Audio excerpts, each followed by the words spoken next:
So good morning to all. Magandang umaga sa inyong lahat. So ngayon, ang ginagawa namin kasi minsan yung drone namin is navigation error sometimes. So naisipan namin dahil dito sa malawak na lugar kasi ang laki ng area. Tapos sinubukan namin. So ayan na siya. Hindi na siya nagkaroon ng navigation error.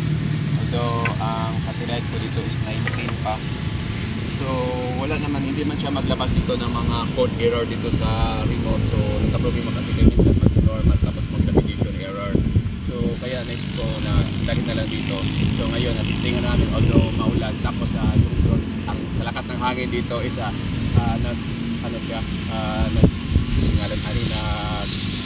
hindi stable. So video ng drone ko, paangat ko ng konti. Tapos try ko na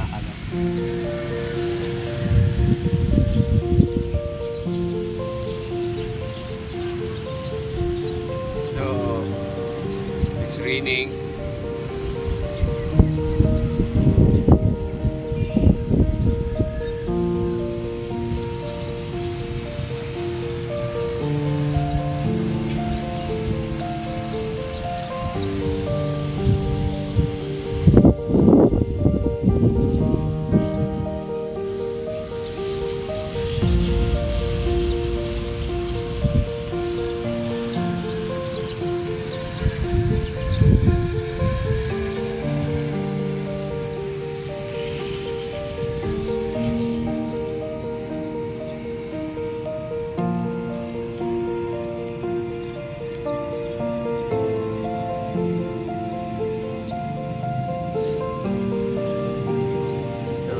Kami dito sa camera tapos try namin.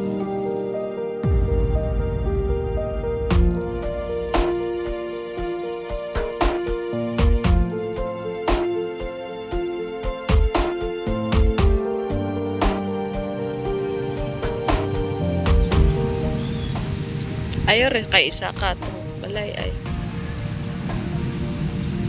So nagulan dito palagi. So ang gawin ko okay naman yun. So kaya kailangan namin mag-landing kasi malakas yung ulan. So just hope na hindi na ito magka-error. So gusto ko sana hanggang itong baterya hanggang 60 para maitago pa kasi lumulubo itong baterya ng drone ko. Kaya lang maganda sana pag walang ulan.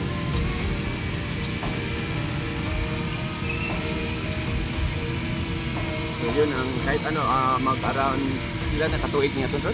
4 years na siya. Tapos yung makita ninyo yung malakas ang hangin, yung flight niya is sobrang napaka-stable yung flight. Although gumagdiwang-diwang yung drone pero naka-stay pa rin siya, naka-stay. So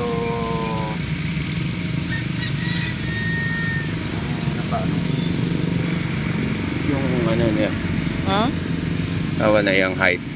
Yung height niya is 0.6 meters. Sa calibration man na. Puspo na to. Ayaw ra. Good sra man na. So try natin. Kami. Kaya na siya, naglalaro yung niya. Naging 1 point ganina naglalaro yung yung hangin sa hangin. So, sa hangin kwanta rin. Sa kwanta nga mo kwan siya 70% ang battery. 70? Oh. So hintayin ko na lang maabot na 70% ang battery bago ako touchdown para maitago ko naman. So, ang importante pala sa drone is kailangan time to time paliparin. Nakatulad dito sa kahapon. Ngayon is we have 24 satellite. Kahapon sa bahay is hanggang 12 satellite ako tapos laging navigation error. So, ang lang is just only doubt or yung duda lang ba. Kasi maraming nag-ooperate ng wifi sa bahay na naka-cellphone. Then nasa malapit ako. So yun ang pinagdudahan ko about that nga nagkaroon siya ng navigation error. Kasi yung umaalis na yung mga tao sa bahay, isa nagpalipad ako ulit, wala na yung navigation error. So hindi ko maintindihan or alam kung bakit nagaganyan. So kaya dinala namin dito para mati-testing. So ayun na, is walang navigation error na lumabas. Tapos yung drone napaka-steady siya. So yan. So nagkaroon na siya ng SD card. So baka SD card hindi nag-activate or nag-error. So it's already 74. So kulang na lang ng 4 para mag-touchdown ako.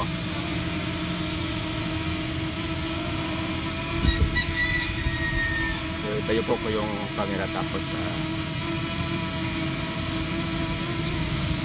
Kusog kayang hangin. Bantay pa oh. try natin sa taas. Ito malakas yung hangin.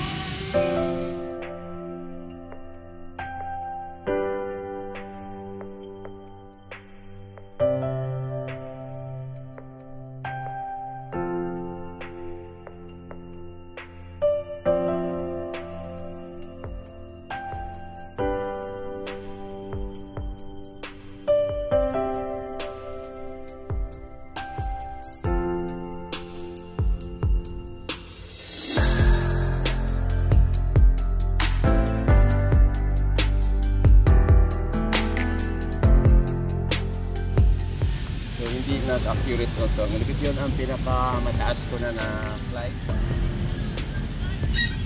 100. Makita. 115. So 120 meters. So wala ka nang doon makita doon sa taas.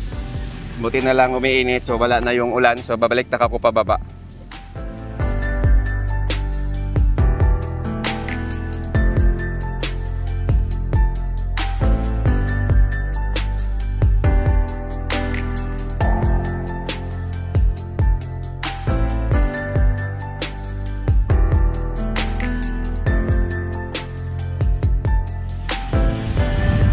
Hangin. Kusog ka sa Tama na ito para mag-ano ka.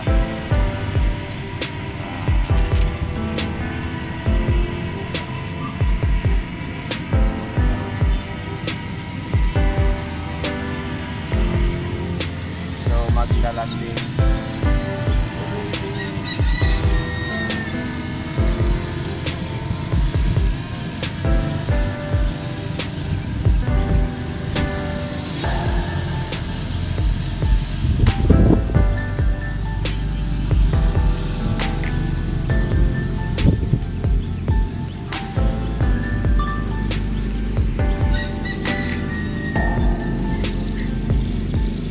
So, okay na.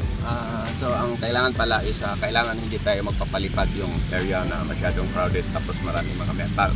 So, sa akin lang yung na-observe ko is siguro po may maraming maggamit ng wifi or kasi parang magkalapit siguro yung frequency, hindi ko alam. So, basta yun. So, maraming salamat sa panonood. God bless you. Have a nice morning. Ito yung picture ko about our drone. So, angas sa taas. Thank you very much for watching. Bye-bye.